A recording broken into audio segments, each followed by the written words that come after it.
Hello दोस्तों। स्वागत है आप सभी का मेरे चैनल सच एंड सीन में। बंगाल के एक छोटे से गांव में एक पुरानी मान्यता है। रात को 9 बजे के बाद कोई भी घर से बाहर नहीं निकलता, क्योंकि कहा जाता है जब गांव सो जाता है तब एक औरत जागती है, जो इंसान नहीं, एक साया है। कुछ लोग उसे डायन कहते हैं, कुछ भूतनी।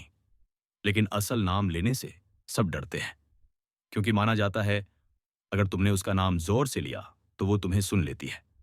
उसका नाम है जोखिनी। लोग कहते हैं जब पूरा अंधेरा छा जाता है तो पीपल के पेड़ों के ऊपर से किसी के गाने की आवाज आती है, धीमी, दर्द भरी, जैसे कोई अपनी मौत को पुकार रहा हो। हवा में महक आती है गीली मिट्टी और सिंदूर की। और तभी किसी की धीमी सी आवाज सुनाई देती है, कौन आया है? मेरे गांव में बहुत साल पहले इसी गांव में एक औरत रहती थी, पद्मा। वो गरीब थी, पर बहुत सुंदर। गांव में उसकी सुंदरता की चर्चाएं होती थीं। लेकिन उसका पति, जो एक लोभी और स्वार्थी आदमी था, उसे छोड़कर किसी अमीर घर की लड़की से शादी कर गया। कहते हैं उस दिन पद्मा टूट गई थी।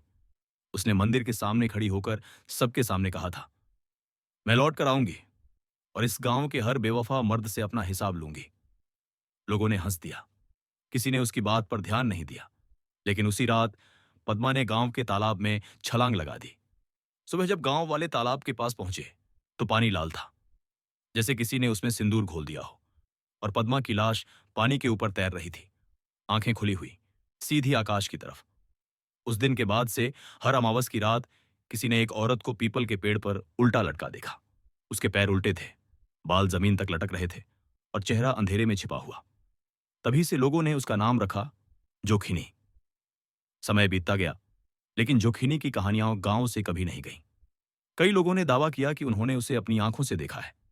जो भी पुरुष रात में अकेला घर लौटता, उसके कानों में धीरे से एक स्त्री की फुसफुसाहट गूंजती, क्यों धोखा दिया?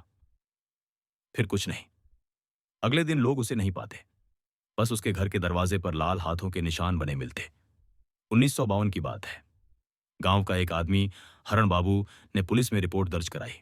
उसने कहा उसका भाई रात को खेतों की तरफ गया था और कभी वापस नहीं लौटा। जब लोग खोजने निकले तो रास्ते में एक पेड़ के नीचे खून के धब्बे और औरतों के पायल के निशान मिले, मगर किसी इंसान का कोई पता नहीं चला। कुछ दिनों बाद हरण बाबू ने अपने घर के बाहर रात में पायल की छन छन सुनी। जब उसने खिड़की से झांका तो देखा एक औरत लाल साड़ी में, बिना चेहरे के, उसके गेट के पास खड़ी थी। सुबह जब वो बाहर गया तो गेट पर राख से लिखा था, पद्मा आई थी। गांव के पुजारी ने लोगों को चेतावनी दी, जोखिनी का नाम मत लेना। जब कोई उसका नाम लेता है तो वो जाग जाती है। लोग डर गए। हर अमावस को मंदिर में दिया जलाने लगे ताकि उसका साया घरों तक न पहुंचे। लेकिन फिर भी कुछ घरों में रात के समय छत पर कदमों की आवाज आती रही, जैसे कोई उल्टा लटका हो और धीरे धीरे नीचे आ रहा हो। एक बूढ़ी औरत ने बताया कि उसने अपनी आंखों से देखा था। उसका बेटा छत पर गया था और वहां एक लंबा साया दीवार पर चल रहा था। उसने जब टॉर्च जलाई तो बस दो उल्टे पैर नजर आए और फिर अंधेरा छा गया। अगले दिन उसका बेटा लापता था। कई साल बाद 2023 में एक यूट्यूबर और व्लॉगर बंगाल के उसी गांव में गया। उसने कहा कि वो जोखिनी की कहानी को झूठ साबित करेगा। उसने अपने कैमरे और ड्रोन के साथ रात को शूटिंग शुरू की। गांव वाले डर रहे थे, लेकिन वो हंस रहा था। उसने एआई से जोखिनी की एक तस्वीर बनाई, लाल आंखों वाली, उल्टे पैरों की एक डरावनी औरत। उसने वो फोटो अपने सोशल मीडिया पर पोस्ट की और लिखा, दिस इज फेक। लेकिन उसी रात उसके फोन के फ्रंट कैमरे ने अपने आप एक और तस्वीर ली। जब उसने देखा तो उसी तस्वीर के नीचे लिखा था, यू कॉल्ड मी फेक।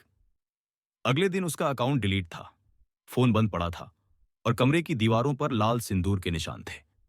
गांव के लोगों का कहना था रात को मंदिर की घंटी अपने आप बजी थी। तो क्या जोखिनी सिर्फ एक कहानी है, या बंगाल की हवा में अब भी उसका साया घूम रहा है? शायद। जब तुम अगली बार रात में अपने फोन पर कोई एआई इमेज बनाओ और स्क्रीन पर एक चेहरा दिखे जो तुम्हारा नहीं है, तो याद रखना जोखिनी सिर्फ बंगाल में नहीं रहती, वो हर स्क्रीन में है। ये थी एक और डरावनी कहानी, सच और सीन के साथ, जहां हर कहानी में छुपा होता है सच भी और साया भी। अगर तुम्हें यह कहानी पसंद आई हो तो लाइक, कमेंट और सब्सक्राइब जरूर करो।